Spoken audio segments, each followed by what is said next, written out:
ആദ്യം കവർ ചെയ്തത് ഏത് ടോപ്പിക് ആയിരുന്നു? ആദ്യം കവർ ചെയ്തത് പിന്നെ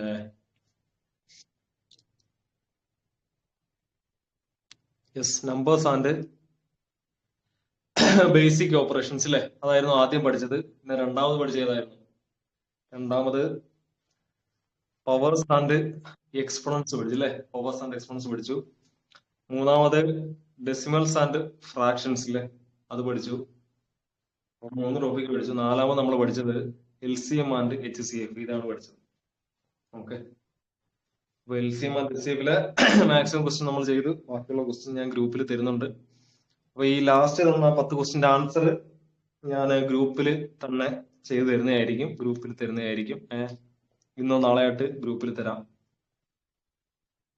പിന്നെ ഓക്കെ, ഇന്ന് അടുത്ത ടോപ്പിക് പഠിക്കാം. അപ്പൊ അതിനു മുമ്പ് അതിലൊരു ക്വസ്റ്റ്യൻ ഉണ്ടായിരുന്നല്ലോ, പോളിനോമിയൽ വെച്ചുള്ള ഒരു ക്വസ്റ്റ്യൻ. പോളിനോമിയല് ഒരു ടോപ്പിക്കായിട്ട് നമുക്ക് എടുക്കാൻ പറ്റത്തില്ല, എടുക്കേണ്ടി വരത്തില്ല. അല്ലാതെ പോളിനോമിയൽ എല്ലാവർക്കും അറിയാമോ?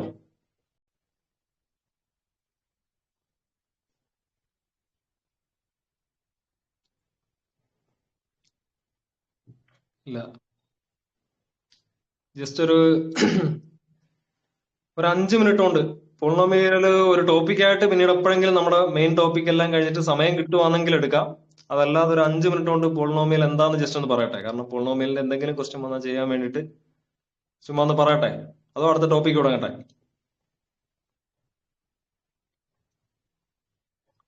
പറയാം.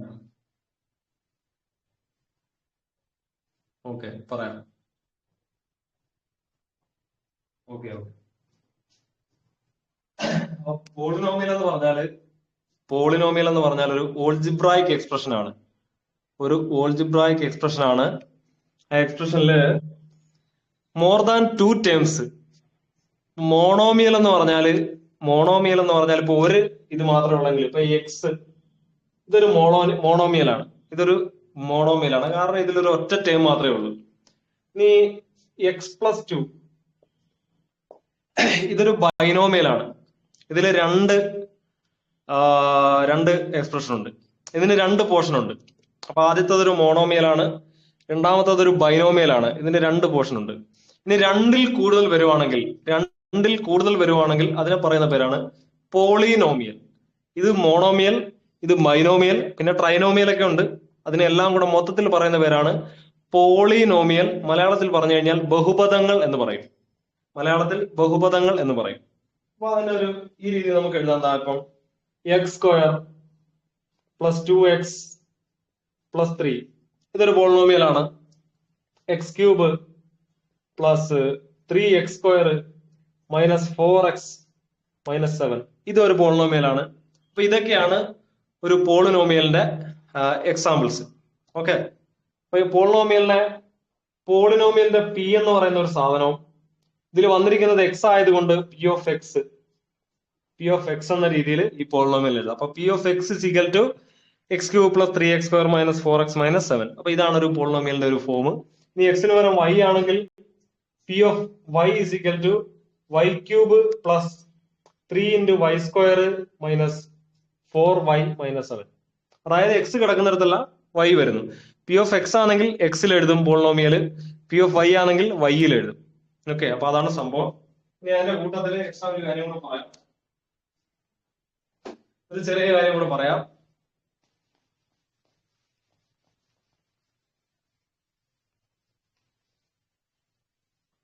ഇപ്പൊ എക്സാമ്പിൾ x-2 ഫാക്ടർ ആണെങ്കിൽ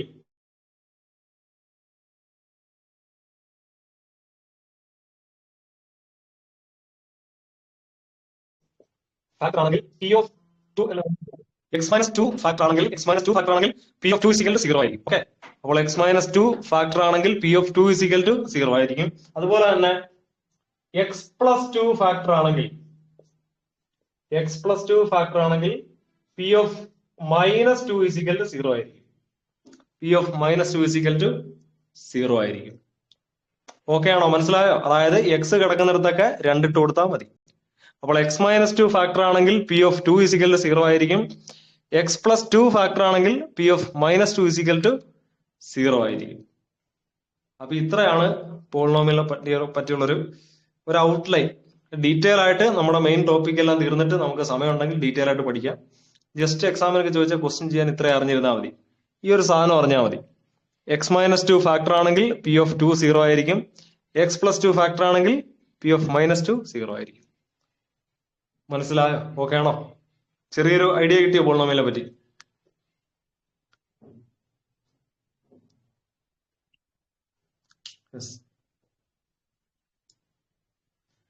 ഓക്കെ, കിട്ടിയല്ലോ. ഓക്കെ, LCM HCFന്റെ കൂടുതൽ ക്വസ്റ്റ്യൻസ് നമുക്ക് ഗ്രൂപ്പിൽ തന്നെ ചെയ്യാം. എല്ലാ ടൈപ്പ് ക്വസ്റ്റ്യൻസ് നമുക്ക് ഗ്രൂപ്പിൽ ചെയ്യാം. ഓക്കെ,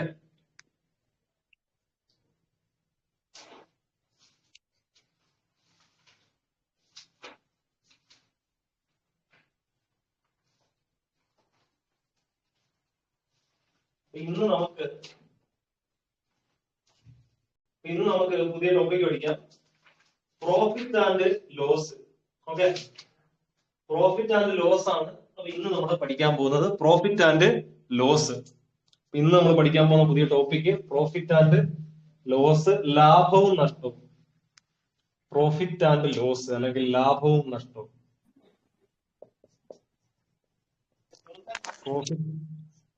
പ്രോഫിറ്റ് ആൻഡ് ലോസ് അല്ലെങ്കിൽ ലാഭവും നഷ്ടവും. ഓക്കെ, അപ്പൊ എന്താണ് പ്രോഫിറ്റ്, എന്താണ് ലോസ് എന്നുള്ളത് ഞാൻ പറയാം. നമുക്ക് എല്ലാവർക്കും അറിയാവുന്നതാണ്, എന്നാലും പറയാം.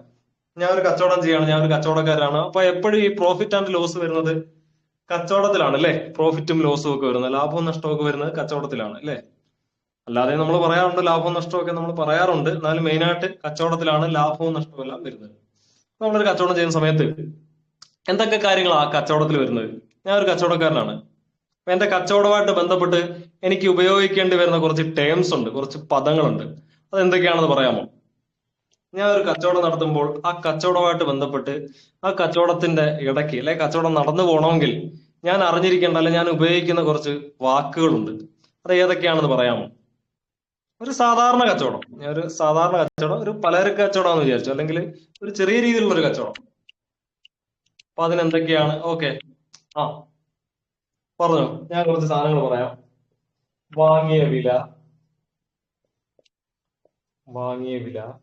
പിന്നെ വിറ്റ വില, പിന്നെ ലാഭം, പിന്നെ നഷ്ടം, പിന്നെ പരസ്യവില, പിന്നെ കിഴിവ്, പിന്നെ മുടക്കുമുതൽ എന്ന് പറയും, മുടക്കുമുതൽ,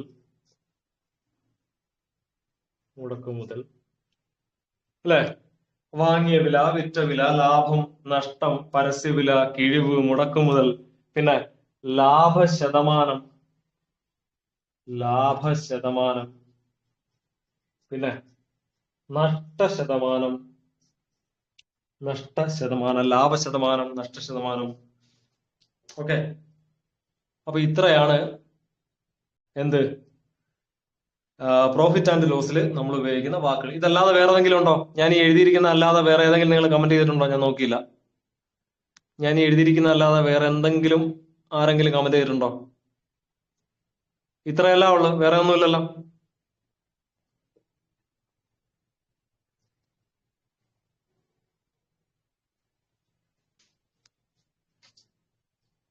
ഓക്കെ, ഇതെല്ലാം ഉള്ളു, ഇത്രയും ടേംസ് എല്ലാം ഉള്ളു. യെസ്, അപ്പൊ ഇതിന്റെയൊക്കെ ഇംഗ്ലീഷ് കൂടെ നമുക്കിനി എഴുതാം. നമുക്ക് ആദ്യമായിട്ട് വാങ്ങിയ വില ഇംഗ്ലീഷ് എന്ത് പറയും? കോസ്റ്റ് പ്രൈസ് എന്ന് പറയും. കോസ്റ്റ് പ്രൈസ് നമുക്ക് അതിനെ ചുരുക്കി CP എന്ന് എഴുതാം അല്ലെ? ഇനി വിറ്റ വിലയെ നമുക്ക് സെല്ലിംഗ് പ്രൈസ് എന്ന് പറയാം. ചുരുക്കി SP എന്ന് എഴുതാം അല്ലെ? SP എന്ന് എഴുതാം. പിന്നെ ബാക്കി അടുത്തത് പിന്നെ ലാഭം അല്ലെ? അല്ലെ? വേണ്ട, അതിന് മുമ്പ് ഒരു കാര്യം കൂടെ എഴുതാം. പരസ്യവില എഴുതാം. പരസ്യവില എന്ന് പറയും മാർക്കഡ് പ്രൈസ് എന്ന് പറയും. മാർക്കഡ് പ്രൈസ് അതിനെ MP എന്ന് എഴുതാം അല്ലെ? MP. പിന്നെ അടുത്തായിട്ട് ലാഭം, പ്രോഫിറ്റ് അല്ലെ, ലാഭം പ്രോഫിറ്റ്, പിന്നെ നഷ്ടം, നഷ്ടം ലോസ്, പിന്നെ കിഴിവ്, കിഴിവ് അതിനെന്ത് പറയും, ഡിസ്കൗണ്ട്, ഡിസ്കൗണ്ട്, പിന്നെ ലാഭശതമാനം, ലാഭശതമാനം, പ്രോഫിറ്റ് പെർസെന്റേജ്, നഷ്ടശതമാനം, ലോസ് പെർസെന്റേജ്, പിന്നെ കിഴിവിന്റെ ശതമാനം, ഡിസ്കൗണ്ട് പെർസെന്റേജ്, ഡിസ്കൗണ്ട് പെർസെന്റേജ്. അപ്പൊ ഇത്രയും കാര്യങ്ങളാണ് മാക്സിമം റീറ്റെയിൽ പ്രൈസ്. യെസ്, ഞാൻ എഴുതാത്തൊരു സാധനമുണ്ട്, മാക്സിമം റീറ്റെയിൽ പ്രൈസ് അല്ലെ, എന്താണ്, പിന്നെ മൊത്ത വിൽപ്പന വില അല്ലെ, മൊത്ത വിൽപ്പന വില, ചില്ലറ വിൽപ്പന വിലയുണ്ട്, മൊത്ത വിൽപ്പന വിലയുണ്ട് അല്ലെ, മാക്സിമം റീറ്റെയിൽ പ്രൈസ്. ഓക്കെ, അപ്പൊ ഇത്രയും സാധനങ്ങളാണ് എന്തുള്ളത്, പ്രോഫിറ്റ് ആൻഡ് ലോസിൽ നമുക്ക് പഠിക്കാനുള്ളത്. ഓക്കെ, ഇനി ഓരോന്നായിട്ട് പറയാം. ഞാൻ ഓരോ സിറ്റുവേഷൻ പറയാം, അവിടെ ലാഭമാണോ നഷ്ടമാണോ നിങ്ങൾ പറയുക. ഞാൻ 100 രൂപയ്ക്ക് വേണ്ട, ഞാൻ 5000 രൂപയ്ക്ക് ഒരു പോത്തിനെ വാങ്ങി. 5000 രൂപയ്ക്ക് ഒരു, ഇപ്പൊ ഷെയർ മാർക്കറ്റിന്റെ കാലഘട്ടമാണല്ലോ, 5000 രൂപയ്ക്ക് ഞാനൊരു ഷെയർ വാങ്ങി, ഷെയർ വാങ്ങി. അത് 6000 ആയപ്പോ ഞാൻ വിറ്റു, 6000 രൂപയ്ക്ക് വിറ്റു. 5000 രൂപയ്ക്ക് ഞാൻ ഒരു ഷെയർ വാങ്ങി, 6000 രൂപയ്ക്ക് ഞാനത് വിറ്റു. ഇപ്പൊ ഒരു ഷെയർ മാർക്കറ്റിന്റെ കാലഘട്ടം ആയതുകൊണ്ട് ഞാൻ ഷെയറിന്റെ എക്സാമ്പിൾ വെച്ച് തന്നെ പറയാം. ഞാൻ 5000 രൂപയ്ക്ക് ഒരു ഷെയർ വാങ്ങി. ഇപ്പൊ 5000 രൂപയ്ക്ക് ഷെയർ ഉണ്ട്. ഫോർ എക്സാമ്പിൾ, ഇപ്പൊ നല്ല ഷെയർ ഒക്കെ ആണെങ്കിൽ വലിയ വലിയ കമ്പനിയുടെ ഒക്കെ ഷെയർ ഉണ്ട്, 5000 രൂപയുടെ ഒക്കെ ഷെയർ ഉണ്ട്. ഞാൻ 5000 രൂപയ്ക്ക് ഒരു ഷെയർ വാങ്ങി, ഷെയർ വാങ്ങിയിട്ട് അത് 6000 രൂപയ്ക്ക് വിറ്റു. എനിക്ക് ലാഭമാണോ നഷ്ടമാണോ? ഇന്നത്തെ എന്റെ ഷെയർ മാർക്കറ്റിൽ, ഇന്നത്തെ ദിവസത്തെ എന്റെ ഷെയർ മാർക്കറ്റ് ബിസിനസ്സിൽ എനിക്ക് ലാഭമാണോ നഷ്ടമാണോ? എനിക്ക് ലാഭമാണ് അല്ലെ. 5000 രൂപയ്ക്ക് ഞാൻ വാങ്ങിയ ഷെയർ ഞാൻ 6000 രൂപയ്ക്ക് വിറ്റു. രാവിലെ വാങ്ങിയതാണ്. ഞാൻ രാവിലെ വാങ്ങുമ്പോൾ 5000 രൂപയുള്ളായിരുന്നു. വൈകുന്നേരം ആയപ്പോഴത്തേക്ക് ഇന്ന് ഓഹരി വിപണി ലാഭത്തിലായിരുന്നത് കൊണ്ട് എനിക്ക് എന്ത് കിട്ടി? എന്റെ ഷെയറിന് 6000 രൂപ വില വീണു. ഇന്നത്തെ കച്ചവടത്തിൽ എനിക്ക് ലാഭം, ഇന്നത്തെ കച്ചവടത്തിൽ എനിക്ക് ലാഭമാണ്. എത്ര രൂപ? 1000 രൂപ ലാഭം, 1000 രൂപ ലാഭം. ഓക്കെ, അതാണ്. ഇനി വേറെ ഒരു കാര്യം പറയാം, ഇതേപോലെ തന്നെ ഇനി വേറൊരു കാര്യം പറയാം.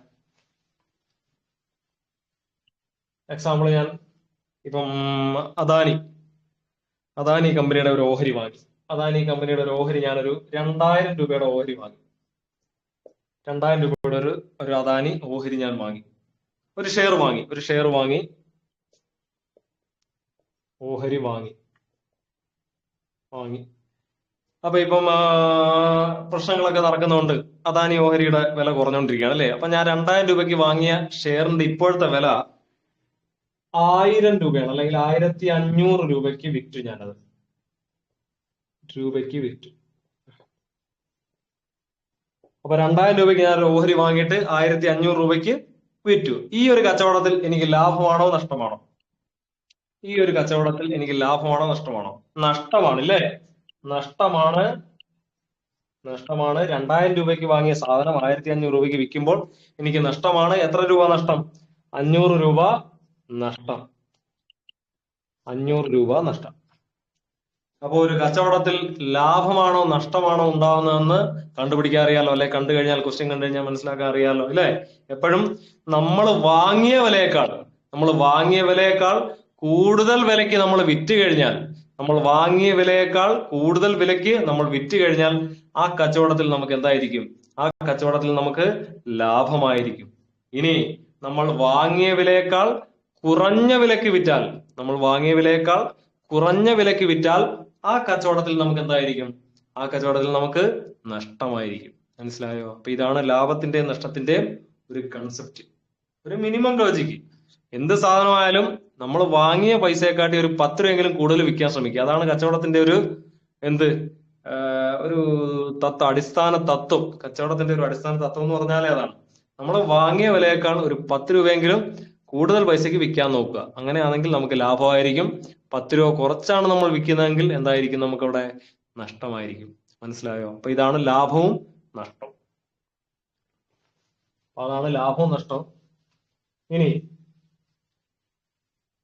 വേറൊരു കാര്യമുണ്ട്. മെയിൻ ആയിട്ട് നമുക്ക് ആവശ്യമുള്ള സാധനം ലാഭ ശതമാനവും നഷ്ട ശതമാനവും, അല്ലേ? അപ്പൊ ഈ ലാഭ ശതമാനവും നഷ്ട ശതമാനവും കണ്ടുപിടിക്കുന്നത്, ഞാൻ ഒരു കാര്യം പറയാം. ഞാൻ 100 രൂപയ്ക്ക്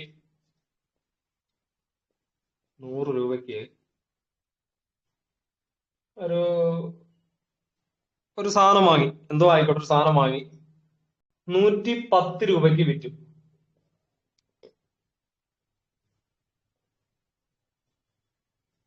110 രൂപയ്ക്ക് വിറ്റു.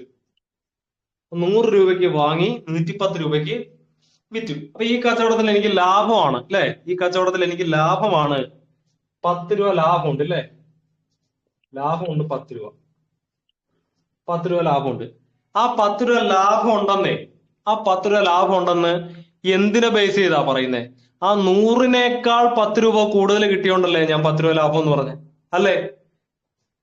ഞാൻ ആ സാധനം വാങ്ങിയ വിലയായ ആ 100 രൂപയേക്കാൾ 10 രൂപ കൂടുതൽ കിട്ടിയോണ്ടല്ലേ ഞാൻ ലാഭം എന്ന് പറഞ്ഞത്, അല്ലേ?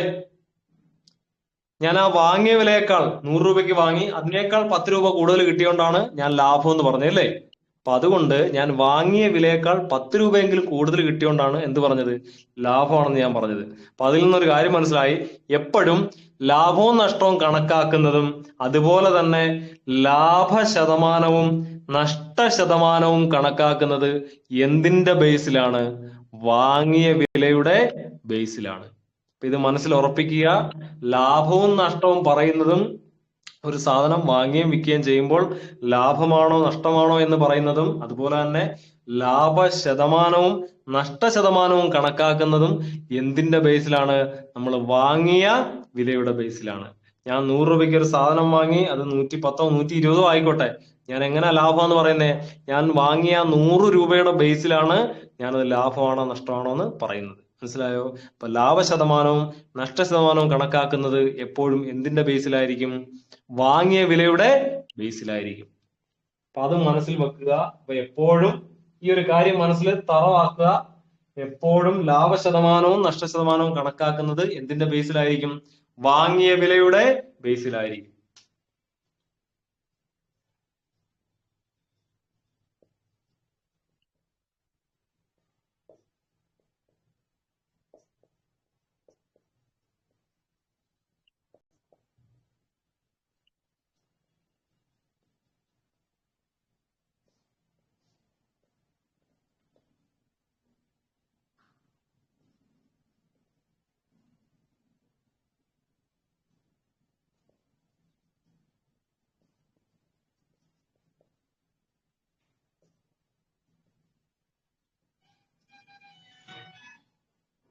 Okay, always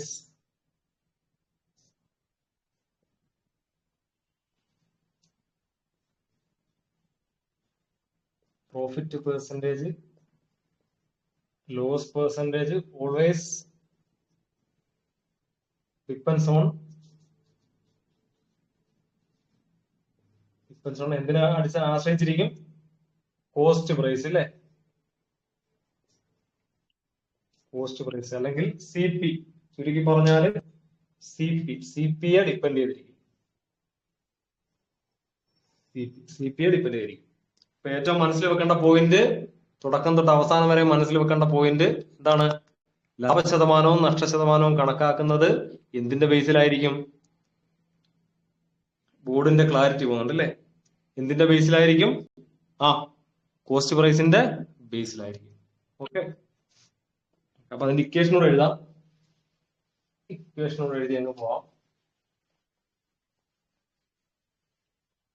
അപ്പൊ ആദ്യം നമുക്ക് ലാഭം എഴുതാം. പ്രോഫിറ്റ് ഇസ് ഈക്വൽ ടു എന്തെഴുതാം നമുക്ക്? CP minus SP. വാങ്ങിയ വില, profit is equal to SP minus CP.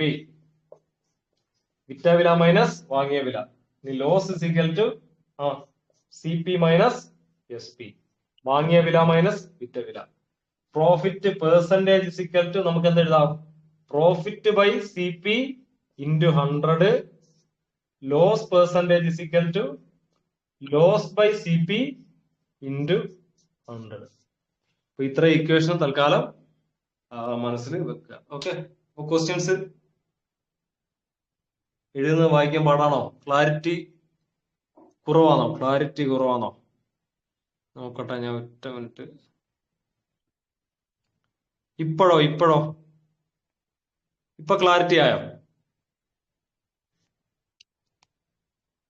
ഇടയ്ക്ക് കുറേ സാർ ഇപ്പൊ ഓക്കെയാണ്. യെസ്, ഇത് സ്ക്രീൻ ബ്രൈറ്റ്നസ് കുറഞ്ഞിരുന്നയാ, കുറച്ച് കൂട്ടിയിട്ടുണ്ട്. ഓക്കെ അല്ലേ? ഓക്കെ, അപ്പൊ ഓക്കെ, നമുക്ക് ക്വസ്റ്റ്യൻസ് ചെയ്യാം. അപ്പൊ ഇത്രയാണ് ഇതിന്റെ ഒരു ബേസ്. ഓക്കെ ആണല്ലോ? അപ്പൊ പ്രോഫിറ്റ് ലോസ്, ലാഭം നഷ്ടത്തിന്റെയും ബേസിക് ഓക്കെ ആണല്ലോ അല്ലെ? Profit S P minus C P, loss ആണെങ്കിൽ C P minus S P, profit percentage ആണെങ്കിൽ profit by C P into 100, loss percentage ആണെങ്കിൽ loss by C P into 100. Auto focus ഞാൻ നോക്കട്ടെ Sreeraj, on ആണെങ്കിൽ off ആക്കാം. Okay, അപ്പൊ questions ചെയ്ത് തുടങ്ങാം. ഓക്കെ, അപ്പൊ ഞാൻ അന്ന് പറഞ്ഞതുപോലെ ഇതിൽ 16 റൂൾസ് ആണുള്ളത്. ഓക്കെ, പ്രോഫിറ്റ് ആൻഡ് ലോസിൽ 16 റൂൾസ് ആണുള്ളത്. അതിൽ എത്ര റൂൾസ് നമുക്ക് ആവശ്യമുണ്ടെന്ന് അറിയത്തില്ല, നമുക്ക് ഓരോന്നായിട്ട് ചെയ്യാം. ഓക്കെ, അപ്പൊ അതിൽ ആദ്യത്തെ റൂൾ നമ്മൾ പറഞ്ഞു കഴിഞ്ഞു.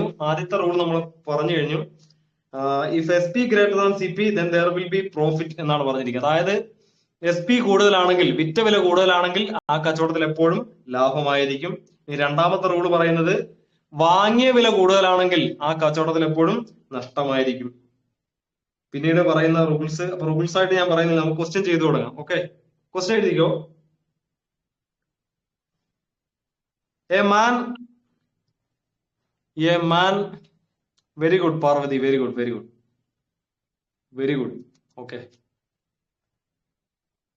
അപ്പൊ ഗ്രൂപ്പില് പിന്നെ എല്ലാവർക്കും ഒന്ന് നോട്ട് ചെയ്യാൻ വേണ്ടിയിട്ട്, ഇക്വേഷൻ ഒക്കെ മറന്നു പോകാന്നെങ്കിൽ ജസ്റ്റ് പെട്ടെന്ന് നോക്കി എഴുതാൻ വേണ്ടിയിട്ട് പാർവതി ഗ്രൂപ്പിൽ ടൈപ്പ് ചെയ്തിട്ടുണ്ട്.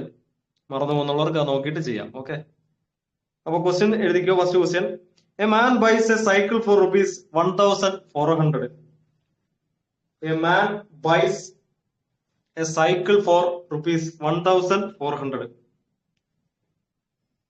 A man buys a bicycle for ₹1,400 and sells it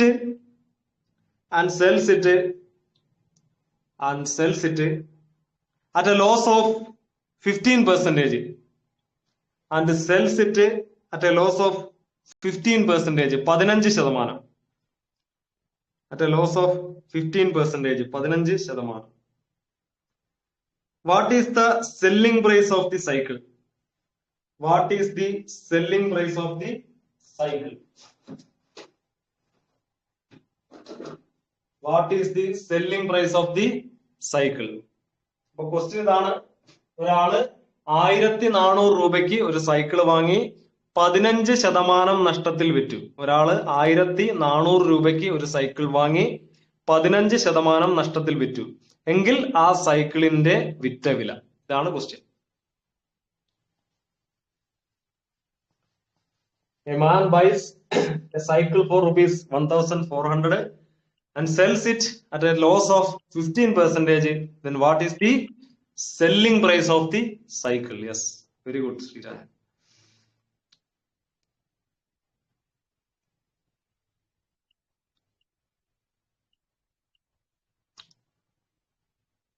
okay, അപ്പൊ ഇതാണ് ക്വസ്റ്റ്യൻ. അപ്പൊ നമുക്ക് നോക്കാം എന്താ പറഞ്ഞിരിക്കുന്നത്. ഫസ്റ്റ് ക്വസ്റ്റ്യൻ, ഒരാള് ഒരു സൈക്കിൾ വാങ്ങി അല്ലെ, സി പി എത്ര രൂപയ്ക്കാ വാങ്ങിയത്? 1,400 രൂപയ്ക്ക് ഒരാൾ ഒരു സൈക്കിൾ വാങ്ങി. 1,400 രൂപയ്ക്ക് അയാൾ ഒരു സൈക്കിൾ വാങ്ങി, എന്നിട്ട് നഷ്ടത്തിലാണ് വിറ്റത് അല്ലെ, ലോസിലാ വിറ്റത്, നഷ്ടത്തിലാ വിറ്റത്. എത്ര ശതമാനം നഷ്ടത്തില്? 15% നഷ്ടത്തിൽ. 15% നഷ്ടത്തിലാണ് അയാൾ വിറ്റത്. അങ്ങനെയാണെങ്കിൽ അതിന്റെ പിന്നെ വിറ്റ വില അല്ലെ, വിറ്റ വില കണ്ടുപിടിക്കാനാ പറഞ്ഞിരിക്കുന്നത്. അപ്പൊ നമുക്കൊരു കാര്യം ചെയ്യാം, 1,400ന്റെ 15% കണ്ടുപിടിക്കണം അല്ലെ. അപ്പൊ ഞാനൊരു ഷോർട്ട് കട്ട് പറഞ്ഞു തരട്ടെ. നിങ്ങൾക്ക് ഒരു വെറൈറ്റി മെത്തേഡ് പരീക്ഷിക്കാൻ താല്പര്യമുണ്ടോ, അതോ ഒരു കൺവെൻഷണൽ രീതിയിൽ ചെയ്താൽ മതിയോ? സ്ഥിരം ചെയ്യുന്ന പോലെ ചെയ്താൽ മതിയോ? വേറൊരു രീതിയിൽ ചെയ്യാൻ ഇൻട്രസ്റ്റ് ഉണ്ടോ? ഉണ്ടെങ്കിൽ ഞാൻ വേറൊരു രീതിയിൽ പെർസെന്റേജ് കണ്ടുപിടിക്കുന്ന വേറെ രീതിയിൽ പറഞ്ഞുതരാം. ഓക്കെ, അപ്പൊ 1400ന്റെ 15%, 1400ന്റെ 15% എങ്ങനെ പെട്ടെന്ന് കണ്ടുപിടിക്കാന്നുള്ളത്. ഓക്കെ, 1400ന്റെ 15% രണ്ട് രീതിയിൽ ചെയ്യാം. 1400ന്റെ 15% കണ്ടുപിടിച്ചിട്ട് അതെന്ത് ചെയ്യാം, നമുക്ക് അത് കുറയ്ക്കാം. അത് നഷ്ടമല്ലേ വന്നത്, അത് കുറയ്ക്കാം. അല്ലെങ്കിൽ നേരെ ഡയറക്റ്റ് 1400ന്റെ 85% കണ്ടുപിടിക്കുകയും ചെയ്യാം. രണ്ട് രീതിയിലും ചെയ്യാം. അപ്പൊ ഒരു കാര്യം ചെയ്യാം, അത് ഞാൻ പറയാൻ പോകുന്നത് 1400ന്റെ 15% എങ്ങനെ പെട്ടെന്ന് കണ്ടുപിടിക്കാന്ന് ഞാൻ പറയാം. 1400ന്റെ 10% എത്രയാണ്? 1400ന്റെ 10% പെട്ടെന്ന് പറഞ്ഞേ. 1400ന്റെ 10% എത്രയാ? 140 അല്ലേ? 140. 5% എന്ന് പറഞ്ഞാൽ അതിന്റെ പകുതിയല്ലേ? 5% എന്ന് പറഞ്ഞാൽ അതിന്റെ പകുതിയല്ലേ അല്ലേ? 5% എന്ന് പറഞ്ഞാൽ അതിന്റെ പകുതിയാ. അപ്പൊ എത്ര വരും? 70. 70. അപ്പൊ 140 70 എത്ര? 210. 140 70 210. അപ്പൊ 1400ന്റെ 15% എന്ന് പറഞ്ഞാൽ എത്രയാണ്? 1400ന്റെ 15% എന്ന് പറഞ്ഞാൽ 210 ആണ് അല്ലെ? അപ്പോൾ 1400ന്റെ 15% നഷ്ടം ഇസിക്കൽ ടു 210. അപ്പോൾ വിറ്റ വില ഇസിക്കൽ ടു 1400 എന്ത് കുറച്ചാൽ മതി? 210 കുറച്ചാൽ മതി. എത്ര കിട്ടും? 200 പോയി കഴിഞ്ഞാൽ 1190 റുപ്പീസ്. 1190 രൂപ. 1190 രൂപ. അപ്പൊ കിട്ടി, സാറിന്റെ വിറ്റ വില കിട്ടി. എത്രയാണ്? 1190 രൂപ. അപ്പൊ എങ്ങനെ നമ്മൾ ചെയ്തേ? ഒരു സാധനത്തിന്റെ വാങ്ങിയ വില 1400 രൂപ, നഷ്ടശതമാനം പറഞ്ഞിട്ടുണ്ട് 15% നഷ്ടം. അപ്പൊ നമ്മൾ എന്ത് ചെയ്തു? 1400ന്റെ 15% കണ്ടുപിടിച്ചപ്പോ എത്ര കിട്ടി? 210 രൂപ കിട്ടി. ഇനി നമ്മൾ എന്ത് ചെയ്യുന്നു? നഷ്ടമല്ലേ സംഭവിച്ചത്, നമ്മൾ വാങ്ങിയ വിലയിൽ നിന്നും ആ നഷ്ടം കുറയ്ക്കണമല്ലോ. 1400 നിന്നും നമ്മൾ എന്ത് ചെയ്തു? 210 കുറച്ചപ്പോ നമുക്ക് എന്ത് കിട്ടി? 1190 കിട്ടി. മനസ്സിലായോ? അപ്പോൾ 15% കണ്ടുപിടിച്ചത് എങ്ങനെയുണ്ട്? എളുപ്പമായിട്ട് തോന്നി? ഈസി ആയിട്ട് തോന്നിയോ?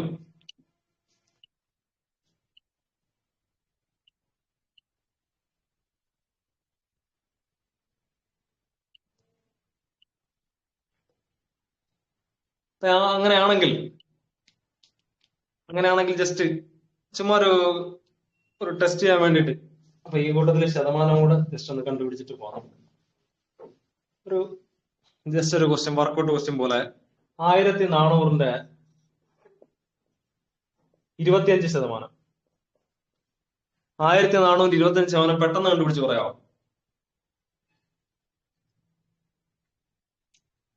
1425% പെട്ടെന്ന് പറയാമോ? യെസ്. എത്ര കിട്ടും? യെസ്, 1425% എത്ര കിട്ടി? 350 അല്ലെ? 350. എങ്ങനെ കിട്ടിയെന്നറിയാവോ? 1400ന്റെ 10% എന്ന് പറഞ്ഞാൽ 140 അല്ലേ? 1400ന്റെ 10% എന്ന് പറഞ്ഞാൽ 140 ആണ്. അപ്പൊ 20% എന്ന് പറഞ്ഞാൽ എത്ര കിട്ടും? 280 വരും. പ്ലസ് ഒരു 5% 70. അപ്പൊ എത്ര വരും? 350. മനസ്സിലായോ? കണ്ടോ? പെട്ടെന്ന് കണ്ടുപിടിക്കുന്നത് എങ്ങനെയാണെന്നുണ്ടോ? അങ്ങനെയാണെങ്കിൽ 1400ന്റെ 35%, 1400ന്റെ 35%, 1400ന്റെ 35%.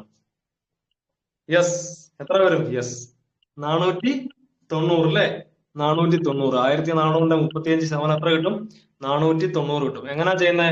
എങ്ങനെയാ പെട്ടെന്ന് ചെയ്യുന്നത്? എങ്ങനെയാ? 1400ന്റെ 10% നമുക്കറിയാം 140 ആണ് അല്ലെ? 140. അങ്ങനെ എത്ര വരും? 35 എന്ന് പറയുമ്പോൾ ആദ്യം 3 വട്ടം വരും അല്ലെ? അപ്പൊ 3 വട്ടം വരുമ്പോൾ 140 3 തവണ ആകുമ്പോൾ 420 വരും അല്ലെ? പിന്നെ ഒരു 5% എന്ന് പറഞ്ഞാൽ 70. അപ്പൊ എത്ര കിട്ടി? 490 കിട്ടി. മനസ്സിലായോ? അപ്പൊ ഇടയ്ക്കൊക്കെ കണക്ക് ചെയ്യുന്ന സമയത്ത് ഇങ്ങനെ ചില ഇൻവെൻഷൻസിലൂടെ ചെയ്യാനൂടെ നോക്കുക. ഓക്കെ, അപ്പൊ നമുക്ക് കണക്ക് കുറച്ചുകൂടെ ഒന്ന് ഒരു ഈസി ആവും, കുറച്ചുകൂടെ ഒരു അടുപ്പം വരും കണക്കുമായിട്ട്. ഇങ്ങനെയൊക്കെ ഉള്ള ചില മെത്തേഡിൽ ഒന്ന് ചെയ്തു നോക്കുകയാണെങ്കിൽ കണക്കുമായിട്ട് കുറച്ചുകൂടെ മാനസികമായിട്ട് ഒരു അടുപ്പം വരും. നോർമലായിട്ട് നമ്മൾ ചെയ്തുകൊണ്ടിരിക്കുന്നവർക്ക് കുഴപ്പമില്ല, ഓൾറെഡി സ്പീഡിൽ ചെയ്തുകൊണ്ടിരിക്കുന്നവർക്ക് അല്ലെ കണക്ക് ഈസി ആയിട്ട് തോന്നുന്നവർക്ക് പ്രശ്നമില്ല. കണക്ക് പ്രയാസമായിട്ട് തോന്നുന്ന ആരെങ്കിലും ഒക്കെ ഉണ്ടെങ്കിൽ അവർ ഈ ഒരു രീതിയിൽ ഒന്ന് ചെയ്ത് നോക്കാമെങ്കിൽ, ഈ ഒരു രീതിയിൽ ചെയ്ത് ശീലിക്കാമെങ്കിൽ കണക്കുമായിട്ട് ഒരു അടുപ്പം വരും. ആ അടുപ്പം വന്നു കഴിഞ്ഞാൽ ഓട്ടോമാറ്റിക്കായിട്ട് അവർക്കും കണക്ക് ഈസി ആവുന്നതായിരിക്കും. ഓക്കെ ഓക്കെ അപ്പൊ നമുക്ക് അടുത്ത ക്വസ്റ്റിനോട്ട് പോകാമല്ലോ അല്ലെ? യെസ്. ഓക്കെ, അടുത്ത ക്വസ്റ്റിനോട്ട് പോകാം. ക്വസ്റ്റ്യൻ എഴുതിക്കോ. ഇത് ആർക്കെങ്കിലും ഒന്നുകൂടി പറയണോ? ഞാൻ ചോദിച്ചില്ല. ആർക്കെങ്കിലും ഒന്നുകൂടി പറയണോ ഈ ക്വസ്റ്റ്യൻ? യെസ്, മനസ്സിലായി. Clear. Okay, next question. Question എഴുതിക്കോ. On selling an article for on selling an article for rupees 651. On selling an article for rupees 651. 651. On selling an article for rupees 651, there is a loss of 7%. There is a loss of 7%. There is a loss of 7%. What is the cost price of the article? What is the cost price of the article? What is the cost price of the article? What is the cost price of the article? Yes.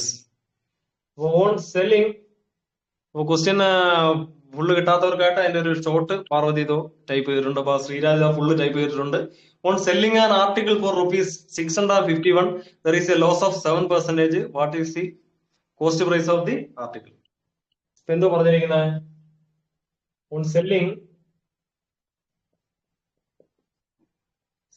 at 651, loss of 7%. What is cost price? ഇതാണ് question. 651 രൂപയ്ക്ക് വിറ്റപ്പോൾ എത്ര രൂപ നഷ്ടം? 7% നഷ്ടം. അങ്ങനെയാണെങ്കിൽ എന്താണ് cost price? അപ്പൊ നമ്മൾ എന്ത് ഇവിടെ ചെയ്യേണ്ടത്? 651 രൂപയ്ക്ക് വിറ്റപ്പോൾ 7% നഷ്ടം വന്നെന്നല്ലേ പറഞ്ഞിരിക്കുന്നത്. അപ്പൊ നമ്മൾ എന്ത് ഇവിടെ ചെയ്യേണ്ടത്? 651ന്റെ 7% കണ്ടുപിടിക്കണം. 651ന്റെ 7% കണ്ടുപിടിക്കണം.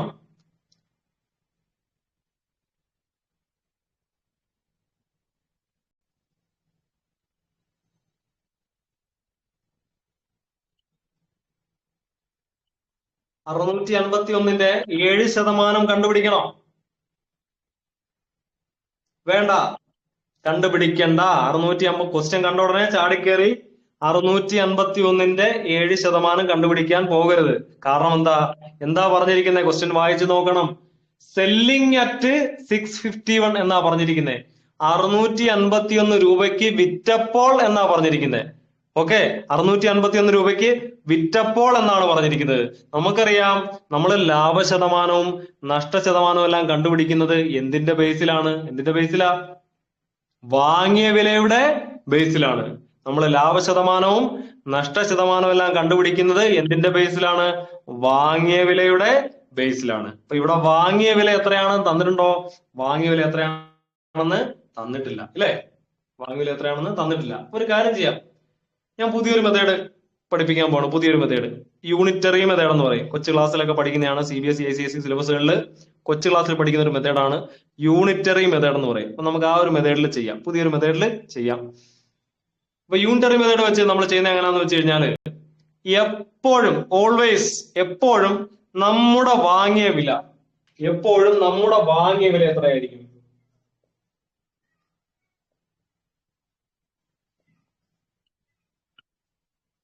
നമ്മുടെ വാങ്ങിയ വില,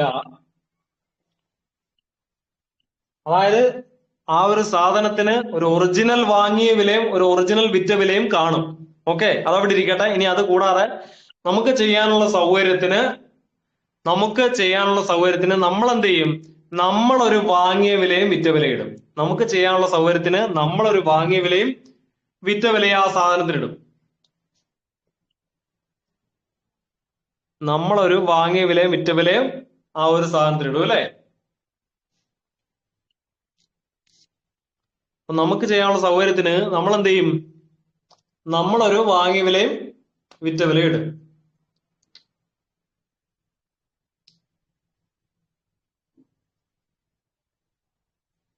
ഓക്കെ. അപ്പൊ ചെയ്യാനുള്ള സൗകര്യത്തിന് നമ്മളൊരു വാങ്ങിയ വിലയും വിറ്റ വിലയും ഇടും. അപ്പൊ നമ്മുടെ വാങ്ങിയ വില എപ്പോഴും എന്തായിരിക്കും? നമ്മുടെ വാങ്ങിയ വില എപ്പോഴും എത്ര ആയിരിക്കും? 100 ആയിരിക്കും കേട്ടോ. നമ്മുടെ വാങ്ങിയ വില എപ്പോഴും 100 ആയിരിക്കും. നമ്മുടെ വാങ്ങിയ വില എപ്പോഴും 100 അതെല്ലാവർക്കും ഒരുപോലെ. അതെ, ഒരു സാധനത്തിന്റെ വില ചിലപ്പോൾ അങ്ങോട്ടും ഇങ്ങോട്ടും മാറും. ചിലപ്പോൾ 700 ആയിരിക്കും, 800 ആയിരിക്കും, 1000 ആയിരിക്കും, 2000 ആയിരിക്കും, 10000 ആയിരിക്കും. സാധനത്തിന്റെ വില അങ്ങോട്ടും ഇങ്ങോട്ടും ഇങ്ങനെ മാറിക്കൊണ്ടിരിക്കും. വിറ്റ വില മാറിക്കൊണ്ടിരിക്കും. 12000 രൂപയ്ക്ക് വിൽക്കും, 20000 രൂപയ്ക്ക് വിൽക്കും, 5000 രൂപയ്ക്ക് വിൽക്കും. അപ്പൊ സാധനത്തിന്റെ വാങ്ങിയ വില വിറ്റ വിലയൊക്കെ അങ്ങോട്ടും ഇങ്ങോട്ടും ഇങ്ങനെ മാറിക്കൊണ്ടിരിക്കും. ഇനി എന്ത് തന്നെ മാറിയാലും നമുക്കൊരു വാങ്ങിയ വിലയുണ്ട്, അത് മാറത്തില്ല. നമ്മുടെ വാങ്ങിയ വില എപ്പോഴും എത്രയായിരിക്കും? നമ്മുടെ വാങ്ങിയ വില എപ്പോഴും 100 ആയിരിക്കും. എന്തുകൊണ്ടാണ് 100 എടുത്തതെന്ന് ചോദിച്ചു കഴിഞ്ഞാൽ, 100നെ ബേസ് ചെയ്ത് പറയുകയാണെങ്കിൽ നമുക്ക് ലാഭ ശതമാനവും നഷ്ട ശതമാനവും പറയാൻ എളുപ്പമായിരിക്കും. നമ്മുടെ വാങ്ങിയ വില 100 ആണെങ്കിൽ 10% ലാഭമാണെങ്കിൽ 10% ലാഭമാണെങ്കിൽ പുതിയ വില എത്രയായിരിക്കും? 10% ലാഭമാണെങ്കിൽ പുതിയ വില എത്രയായിരിക്കും? നമ്മുടെ വാങ്ങിയ വില 100 ആണ്. 10% ലാഭം എന്ന് പറഞ്ഞാൽ പുതിയ വില 110 ആയിരിക്കും. മനസ്സിലായോ? അപ്പൊ നമ്മുടെ വാങ്ങിയ വില 100, 10% ലാഭം എന്ന് പറഞ്ഞാൽ പുതിയ വില 110 ആയിരിക്കും. ഇനി 10% നഷ്ടം എന്ന് പറഞ്ഞാലോ? 10% നഷ്ടം എന്ന് പറഞ്ഞാലോ നമ്മുടെ പുതിയ വില എത്രയായിരിക്കും? പുതിയ വില 90 ആയിരിക്കും.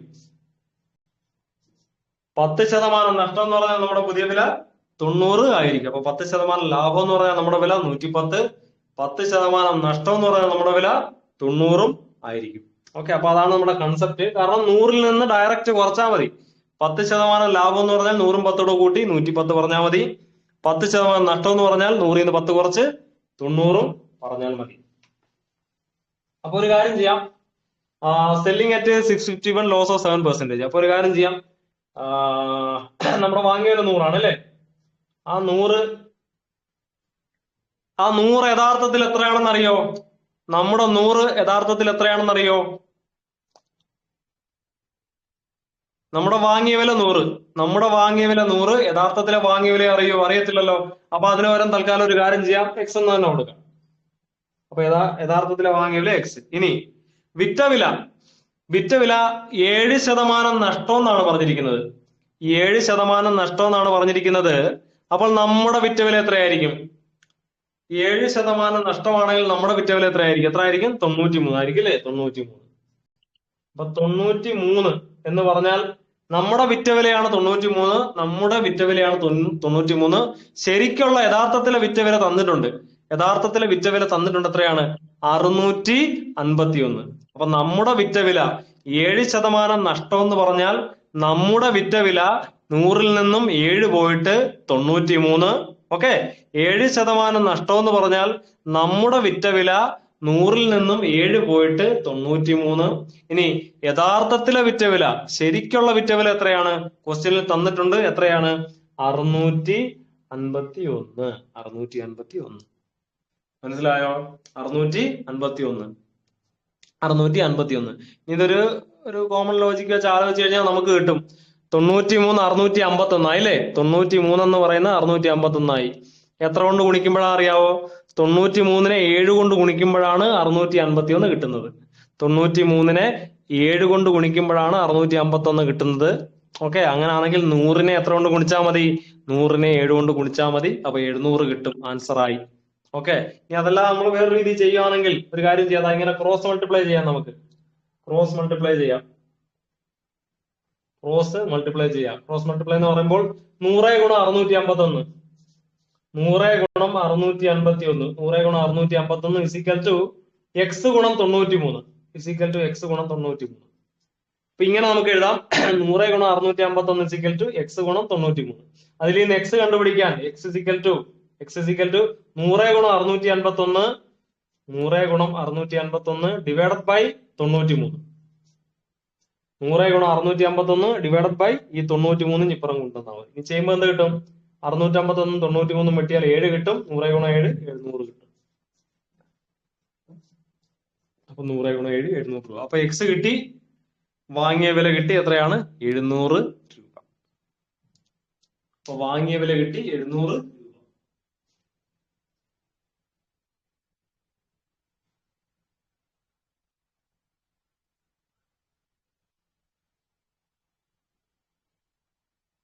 മനസ്സിലായോ?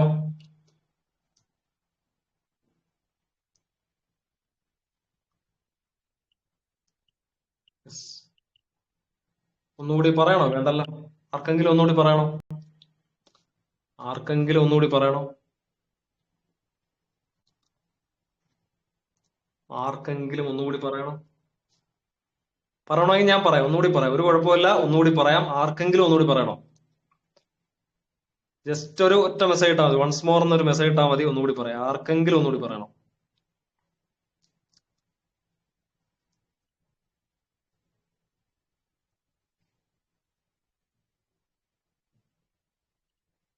വൺസ് മോർ, യെസ്, ഒന്നുകൂടി പറയാം. ഒന്നുകൂടി പറയാം. കുറച്ചുകൂടെ സിമ്പിൾ ആക്കി ഞാൻ പറയാം. കുറച്ചുകൂടി സിമ്പിൾ ആക്കി ഞാൻ ഒന്നുകൂടി പറയാം. കുറച്ചുകൂടി സിമ്പിൾ ആക്കി ഒന്നുകൂടെ പറയാം. കുറച്ചുകൂടെ സിമ്പിൾ ആക്കി പറയാം. ഒന്നുമല്ല, ഈ ഒരു കാര്യം മനസ്സിൽ വെക്കുക. എപ്പോഴും നമ്മുടെ വാങ്ങിയ വില എപ്പോഴും 100 ആയിരിക്കും. അപ്പൊ 7% നഷ്ടം എന്ന് പറഞ്ഞാൽ 100ൽ നിന്ന് 7 പോയി 91 വേണം ഓർമ്മയിൽ വരാൻ. 10% ലാഭം എന്ന് പറഞ്ഞാൽ 100ഉം 10 കൂട്ടി 110 വേണം നമ്മുടെ മനസ്സിൽ വരാൻ. ഇനി 20% ലാഭം എന്ന് പറഞ്ഞാൽ 100ഉം 20 കൂട്ടി 120 വേണം നമ്മുടെ മനസ്സിൽ അന്നേരം വരാൻ. അപ്പൊ ഈ 7% നഷ്ടം കണ്ടു കഴിഞ്ഞാൽ, 7% നഷ്ടം എന്ന് കണ്ടു കഴിഞ്ഞാൽ ആദ്യം മനസ്സിൽ വരുന്ന നമ്പർ എന്താണ്? 7% നഷ്ടം എന്ന് കണ്ടു കഴിഞ്ഞാൽ ആദ്യം മനസ്സിൽ വരുന്ന നമ്പർ ഏതാണ്? 7% നഷ്ടം എന്ന് ക്വസ്റ്റ്യനിൽ കണ്ടു കഴിഞ്ഞാൽ, ക്വസ്റ്റ്യനിൽ 7% നഷ്ടം എന്ന് കണ്ടു കഴിഞ്ഞാൽ ഫസ്റ്റ് മനസ്സിൽ വരേണ്ട എന്താണ്? 93. യെസ്, 100 - 7 93. ഇതാണ് മനസ്സിൽ വരേണ്ടത്. 7% നഷ്ടം എന്ന് ക്വസ്റ്റ്യനിൽ കണ്ടു കഴിഞ്ഞാൽ ഫസ്റ്റ് മനസ്സിൽ വരേണ്ട സാധനം അതാണ്. 100 - 7 93. യെസ്. അപ്പൊ 7% നഷ്ടം എന്ന് കണ്ടു കഴിഞ്ഞാൽ മനസ്സിൽ വരേണ്ടത് 93 ആണ്. ആ 93 എന്ന് പറയുന്നത് എത്രയാണ്?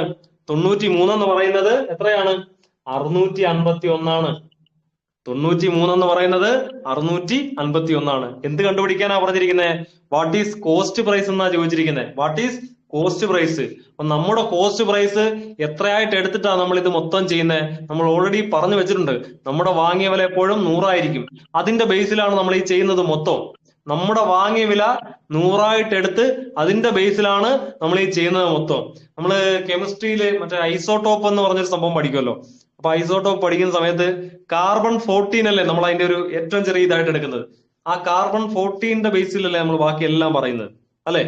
അപ്പൊ അതുപോലെ തന്നെ നമ്മുടെ ലാഭത്തിലും നഷ്ടത്തിലും നമ്മുടെ ബേസ് നമ്മൾ എടുത്തിരിക്കുന്ന ഏതാ? 100 ആണ്. നമ്മുടെ വാങ്ങിയ വില എപ്പോഴും 100 ആണ്.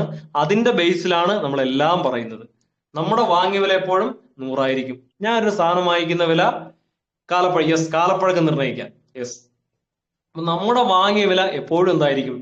ഞാൻ എപ്പോഴും സാധനം വാങ്ങിക്കുന്നത് 100 രൂപയ്ക്കാണ്. അതിൽ കുറഞ്ഞൊരു പരിപാടിയില്ല. ഓക്കെ, അതിൽ കുറഞ്ഞ് നിങ്ങൾ ഇങ്ങനെ ഓർത്താൽ മതി. അരുൺ സാർ എപ്പോഴും സാധനം വാങ്ങിക്കുന്നത് എത്ര രൂപയ്ക്കാണ്? എവിടെ പോയാലും 100 രൂപയ്ക്കാണ് സാധനം മേടിക്കുന്നത്.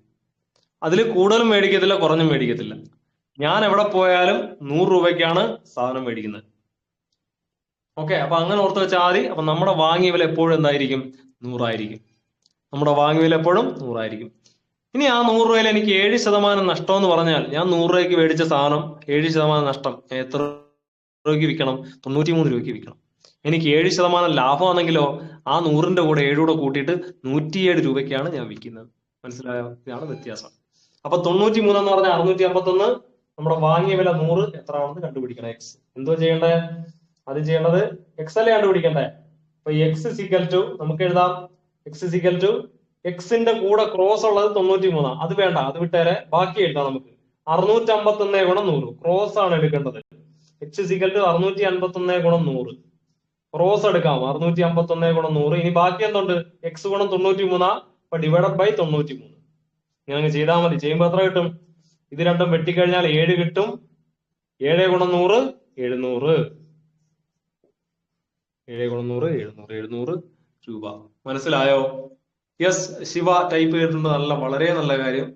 നല്ല അടിപൊളിയായിട്ട് ശിവ ടൈപ്പ് ചെയ്തിട്ടുണ്ട്. ഓക്കെ, ഓക്കെ അല്ലേ? മനസ്സിലായില്ലേ? അടുത്ത ക്വസ്റ്റിലോട്ട് പോകാമല്ലോ അല്ലേ?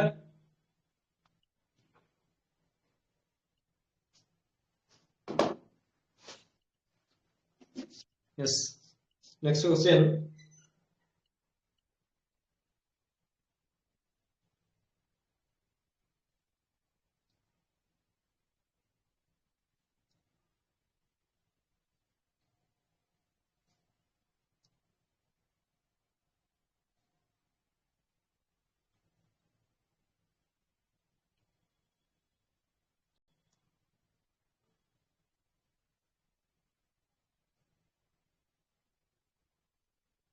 ക്വസ്റ്റ്യൻ എഴുതിക്കോ.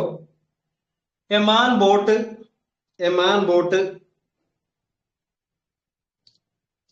a man bought an old typewriter. A man bought an old typewriter for rupees 1,200. A man bought an old typewriter for rupees 1,200. A man bought an old typewriter for rupees 1,200 and spent rupees 200 on its repair. Spend rupees 200 on its repair. He sold it for rupees 1,680. Rupees 1,680. What is his profit percentage? What is his profit percentage? What is his profit percentage? ഇതാണ് question. ഒരാൾ ഒരു typewriter വാങ്ങി, ഒരു പഴയ typewriter വാങ്ങി. എത്ര രൂപയ്ക്ക് വാങ്ങി? ഒരാൾ 1,200 രൂപയ്ക്ക് ഒരു പഴയ ടൈപ്പ്റൈറ്റർ വാങ്ങി.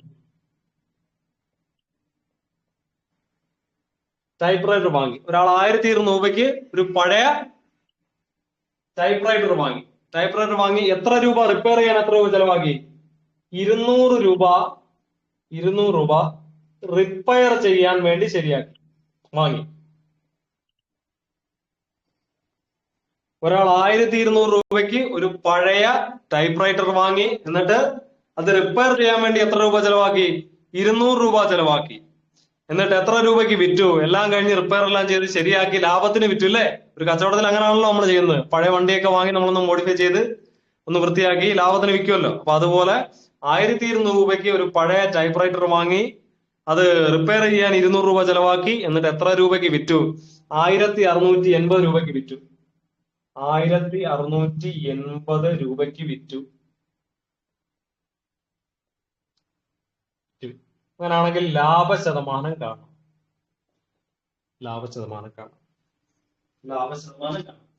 അപ്പൊ ശരിക്കും വാങ്ങിയ വില എന്ന് പറഞ്ഞാൽ ആ വാങ്ങുന്ന വില മാത്രമല്ല. അത് വിൽക്കുന്നതിന് മുമ്പ്, ആ സാധനം വിൽക്കുന്നതിന് മുമ്പ് അതിന്റെ മേൽ നമുക്ക് എന്തൊക്കെ ചെലവായോ അതെല്ലാം എന്താണ്? അതെല്ലാം ഈ വാങ്ങിയ വിലക്കകത്ത് വരുന്നതാണ്. ഞാനിപ്പോൾ തമിഴ്നാട്ടിൽ കൃഷ്ണഗിരി എന്ന് പറഞ്ഞ സ്ഥലമുണ്ട്. നല്ല പശുക്കളെ കിട്ടുന്ന സ്ഥലമാണ്. ഞാനിപ്പോ തമിഴ്നാട്ടിലെ കൃഷ്ണഗിരിയിൽ പോയിട്ട് 20,000 രൂപയ്ക്ക് ഒരു പശുവിനെ വാങ്ങി. ഓക്കെ, 20,000 രൂപയ്ക്ക് ഒരു പശുവിനെ വാങ്ങി. എനിക്ക് നാട്ടിൽ കൊണ്ടുവരാൻ ഒരു 10,000 രൂപ വണ്ടിക്കൂലി ചെലവായി. ഒരു ലോറി വിളിച്ച് കൊണ്ടുവരാൻ 10,000 രൂപ എനിക്ക് വണ്ടിക്കൂലി ചെലവായി. അപ്പൊ 20,000 രൂപയ്ക്ക് ഞാൻ ഒരു പശുവിനെ വാങ്ങി. ശരിക്കും വാങ്ങിയ വില 20,000 രൂപയുള്ളേ, എനിക്ക് വണ്ടിക്കൂലി ഒരു 10,000 രൂപ ചെലവായി. എന്നിട്ട് നാട്ടിൽ വന്നിട്ട് അതിനൊരു കയറ് മേടിച്ചിടാനും ബാക്കി എന്റെ മറ്റേ കാത് കുത്താനും അങ്ങനെയുള്ള പരിപാടിക്കെല്ലാം കൂടെ പിന്നെ ഒരു 5,000 രൂപ ചെലവായി. ഓക്കെ, ഇത്രയും ചെലവായി. കയറ് വാങ്ങാനും ബാക്കിയുള്ള പരിപാടിക്കും അതിനെ ഒന്ന് ചികിത്സിക്കാനും മരുന്ന് കൊടുക്കാനും എല്ലാം കൂടെ വിൽക്കുന്നതിന് മുമ്പാണ്. ഞാൻ വിറ്റിട്ടില്ല, വിൽക്കുന്നതിന് മുമ്പ് ഒരു 5,000 കൂടെ ചെലവായി. ശരിക്കും ആ പശുവിന്റെ മേലെ എന്റെ വാങ്ങിയ വില എന്ന് പറഞ്ഞത് വെറും വാങ്ങിയ വില മാത്രമല്ല, ശരിക്കും മുടക്കുമുതൽ എന്ന് പറയണം. അതിന്റെ മേൽ എനിക്ക് എന്തൊക്കെ തുക ചെലവായോ അതെല്ലാം എന്റെ വാങ്ങിയ വിലയാണ്. ഞാൻ ആ പശുവിനെ വാങ്ങാനെടുത്ത 2,000 രൂപ, അതിനെ ട്രാൻസ്പോർട്ടേഷന് ചെലവായ, അതിനെ അവിടുന്ന് ഇവിടം വരെ കൊണ്ടുവരാൻ ചെലവായ 10,000 രൂപ, അതിന്റെ മേലൊരു കയറ് വാങ്ങി കെട്ടാനും ബാക്കി അതിന്റെ ചികിത്സയ്ക്കും ബാക്കി കാത് കുത്താനും അതിനും എല്ലാം കൂടെ ചെലവായ ഒരു 1,000 രൂപ. അപ്പൊ ഇതെല്ലാം എന്താണ്? ഇതെല്ലാം കൂടെ ചേർത്താണ് എന്ത് വരുന്നത്? അതിന്റെ മുടക്ക് മുതൽ വരുന്നത്.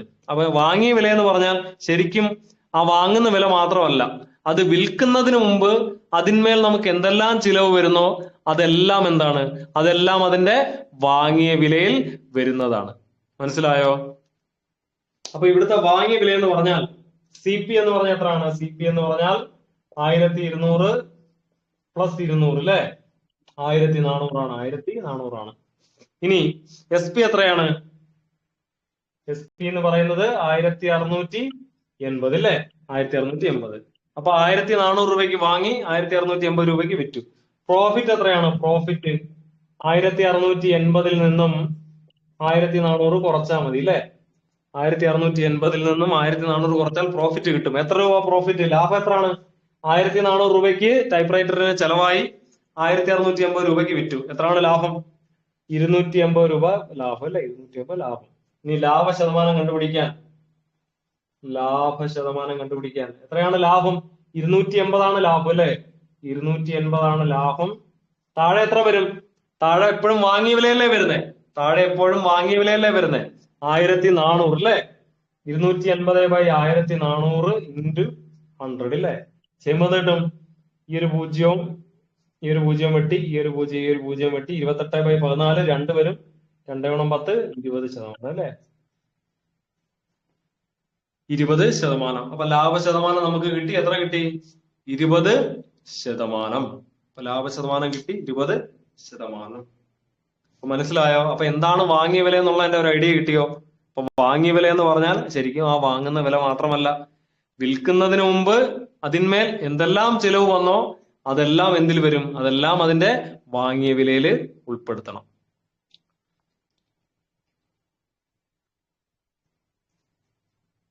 ഓക്കെ ആണോ? ഓക്കെ, അടുത്ത ക്വസ്റ്റ്യൻ പറയാലോ അല്ലെ.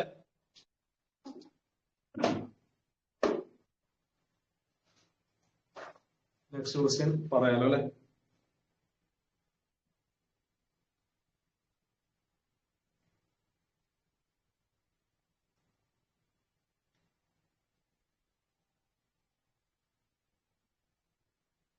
ക്വസ്റ്റ്യൻ എഴുതിക്കോ. If the cost price is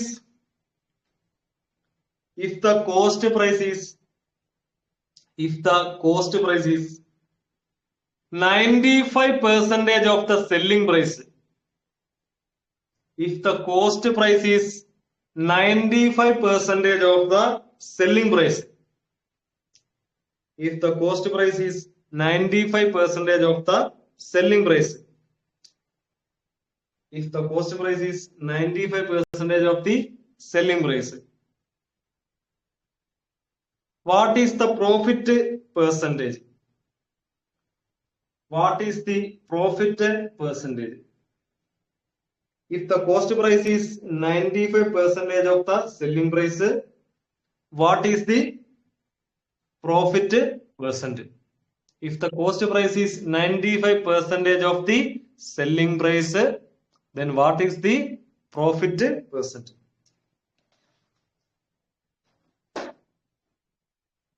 അതായത് ഇതാണ് ക്വസ്റ്റ്യൻ. ഇതാണ് cost price is 95% of the selling price അല്ലെ, അല്ലേ പറഞ്ഞിരിക്കുന്നത്.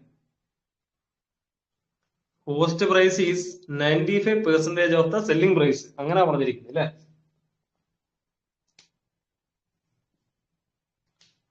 Cost price is 95% of the selling price.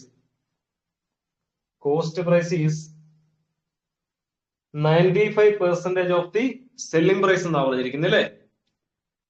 കിട്ടിയോ? ആർക്കെങ്കിലും ഉത്തരം കിട്ടിയോ? If the cost price is 95% of the selling price, what is the profit percent?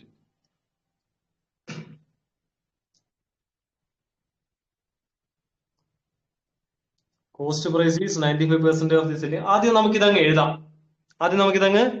അല്ലെ. രണ്ടുപേർക്ക് ഉത്തരം കിട്ടിയിട്ടുണ്ട്. ഹനയ്ക്കും ശ്രീലക്ഷ്മിക്ക് ഉത്തരം കിട്ടിയിട്ടുണ്ട്. ദൃശ്യ, മിഥു, നീഷ്മയ്ക്ക് കിട്ടിയിട്ടുണ്ട്. യെസ്, വിഷ്ണുശ്രീക്ക് കിട്ടിയിട്ടുണ്ട്. ഓക്കെ, നമുക്കൊന്ന് ചെയ്ത് നോക്കാം. അപ്പൊ എന്തോ പറഞ്ഞിരിക്കുന്നത്?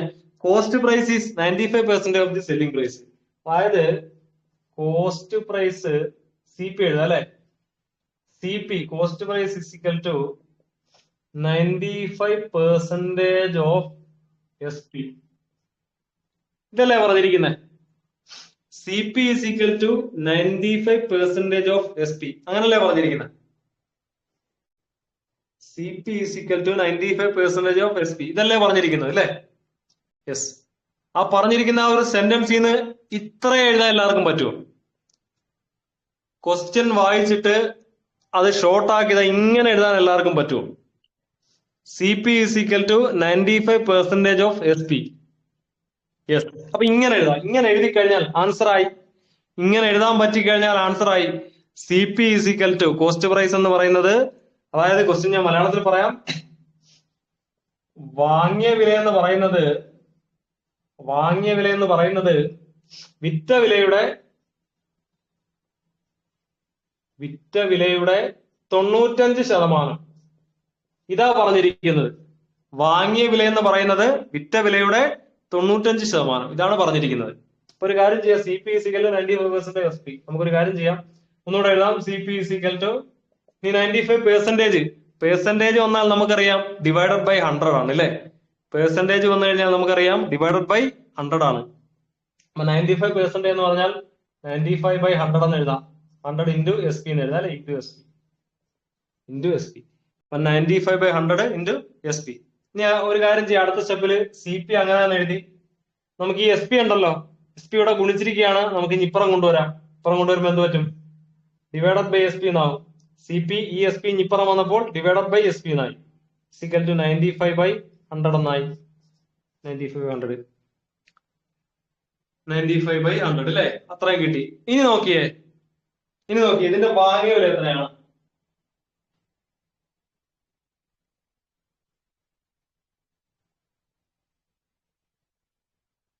ഇതിന്റെ വാങ്ങിയ വില എല്ലാവർക്കും ആൻസർ കിട്ടിയ 5% ആൻസർ കിട്ടി അല്ലെ?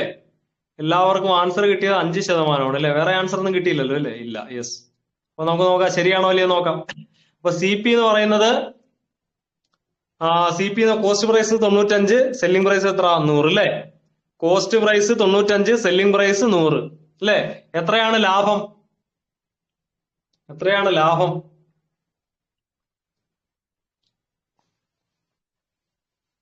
ഇപ്പൊ കോസ്റ്റ് പ്രൈസ് എന്ന് പറയുന്നത് 95, സെല്ലിംഗ് പ്രൈസ് എന്ന് പറയുന്നത് 100 ആണ് അല്ലെ? ലാഭം എത്രയാണ്? പ്രോഫിറ്റ് എത്രയാണ്? പ്രോഫിറ്റ് 5 ആണ് അല്ലെ? പ്രോഫിറ്റ് എന്ന് പറയുന്നത് 5 ആണ്. ഇനി പ്രോഫിറ്റ് പെർസെന്റേജ് ചോദിച്ചു കഴിഞ്ഞാൽ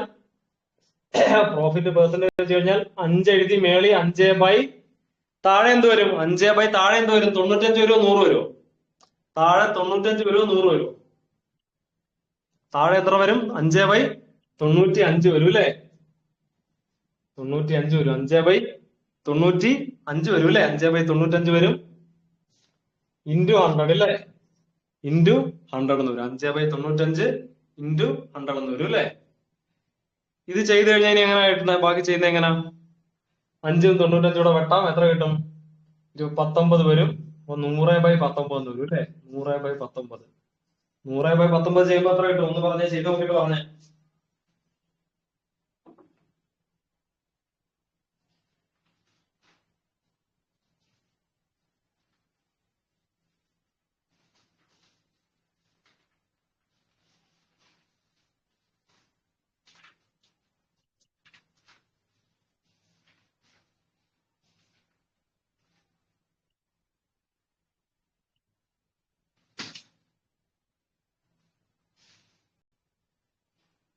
എത്ര കിട്ടുമെന്ന് പറഞ്ഞേ. 5.2 വരെ ഉള്ളോ? 5.2 വരെ ഉള്ളോ? അത് കഴിഞ്ഞില്ലേ? 5.26 അല്ലേ? ആമേൽ വി തോമസ്. യെസ്, 5.26. ഇപ്പൊ 100/19 ചെയ്യുമ്പോ എന്ത് കിട്ടും? 5.26 അല്ലേ?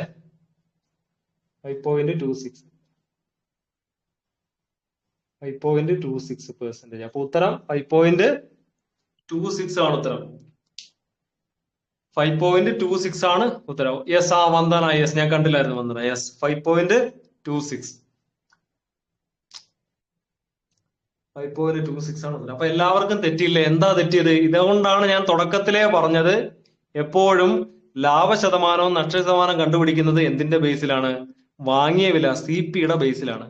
ഞാൻ ആദ്യമേ പറഞ്ഞല്ലേ, ഞാനത് ഇപ്പൊ നിങ്ങൾ അന്നേരം വിചാരിച്ചു കാണും അല്ലെ, എന്തിനാണ് സാർ ഇത്ര ഇതൊക്കെ എല്ലാവർക്കും അറിയാവുന്നതാണ്, എന്തിനാണ് ഇത് തന്നെ ഇങ്ങനെ പറഞ്ഞുകൊണ്ടിരിക്കുന്നത് എന്ന് നിങ്ങൾ അന്നേരം വിചാരിച്ചു കാണും അല്ലെ.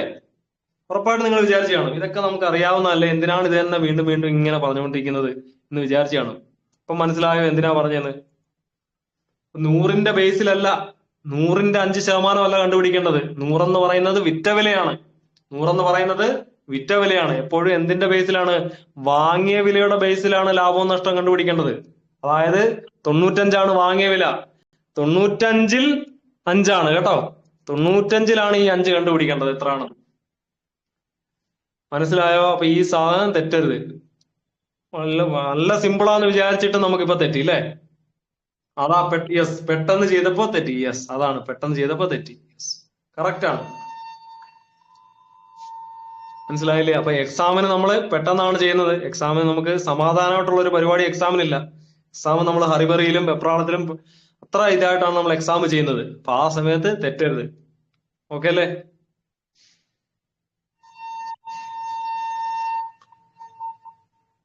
ഓക്കെ. അപ്പൊ ഇനി ഓക്കെ, അപ്പൊ ഇതുപോലുള്ള കൂടുതൽ ക്വസ്റ്റ്യൻസ് നമുക്ക് ചെയ്യാം. ഓക്കെ, അപ്പൊ നല്ലപോലെ ക്വസ്റ്റ്യൻ വായിച്ചു നോക്കിയിട്ട് ചെയ്യുക, ശ്രദ്ധിച്ച് ചെയ്യുക. ഓക്കെ, ഇഷ്ടംപോലെ ക്വസ്റ്റ്യൻ നമ്മൾ ചെയ്യുന്നുണ്ട്, ഇഷ്ടംപോലെ ക്വസ്റ്റ്യൻസ് ഉണ്ട്. ഓക്കെ, ബാക്കി LCM-HCF-ന്റെ പിന്നെ LCM-HCF-ന്റെ ആൻസേഴ്സ് ഞാൻ ഇന്നോ പറ്റുമെന്ന് ഇന്നിടാം, അല്ലെ നാളെ ഇടും. എന്നിട്ട് ബാക്കി അടുത്ത ക്വസ്റ്റ്യൻസ് ചെയ്യാനും തരാം. ഓക്കെ, അപ്പൊ തൽക്കാലം ഇത്രയും നിൽക്കട്ടെ. പിന്നെ മനസ്സിലാവുന്നുണ്ടല്ലോ അല്ലേ? കുഴപ്പമൊന്നുമില്ലല്ലോ. എന്തെങ്കിലും ഉണ്ടെ പറയണേ. ഓക്കെ, അടുത്ത ക്ലാസ്സിൽ കാണാം. Good night. Thank you.